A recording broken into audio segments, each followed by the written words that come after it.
trade and commerce is beneficial. And it was something acknowledged by many of the early practitioners of economics, including the famous Dr. Mandeville, David Hume, and Adam Smith.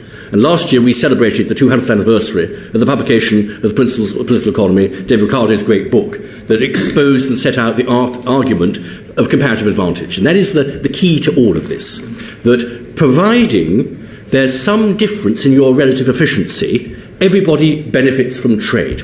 Now, economists disagree on many things, and you caught very neatly President Truman's jibe about economists. Oddly enough, one of the things they tend to agree on is the benefits of trade and the principle of comparative advantage. And the way that we look at trade, its advantage is for consumers, and it's the consumer's voice that, if I may say so, ministers and legislators hear much less of. You'll have the NFU, you will have the Chambers of Commerce, you will have the CBI, you will have the producer interest who calls upon you, but very rarely will you get the person in Aldi, in Lidl's, in Iceland, calling in to ask about the vacuum-packed corned beef they have just bought. So it's about putting, in our perception, it's about putting the consumer at the heart and consumer welfare at the heart. And this is advice that we would give to the British government, to the EU in the future, to the government of the United States, Japan, China. The principal activity of trade is to expose your own domestic markets to as much competition, so consumers have as much choice in quality and price as possible.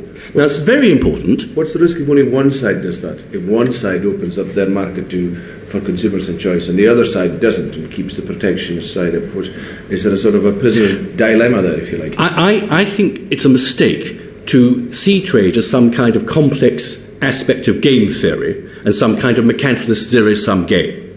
The person who expressed this most vividly was a formidable economist, probably the greatest woman economist Britain's ever produced, the late Jane Robinson. She's mainly known as Keynes's collaborator and the very important Cambridge economist who developed the whole Keynesian revolution. And what she said, if your trading partners put rocks in their harbour so your ships cannot enter, do not make this mistake of doing the same thing on a reciprocal basis. You should ensure that all your markets remain as open to as much trade as is practicable. I was about to say that, of course, that we don't want something coming in that's positively dangerous. We don't want something that none of us would want to be using, whether it's clothing that may be exposed to a fire risk or a product that could damage our wildlife or whatever. It's very important to actually have those health and safety rules.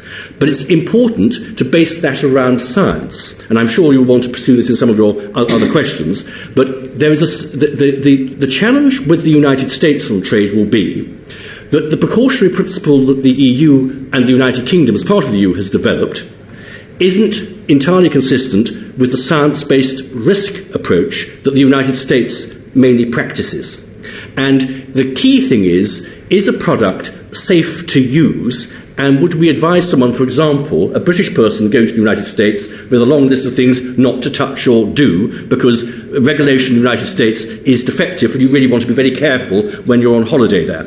So I think it's about getting the science right, getting the regulation right, and recognising the opportunity for trade. I'll say one final thing and end.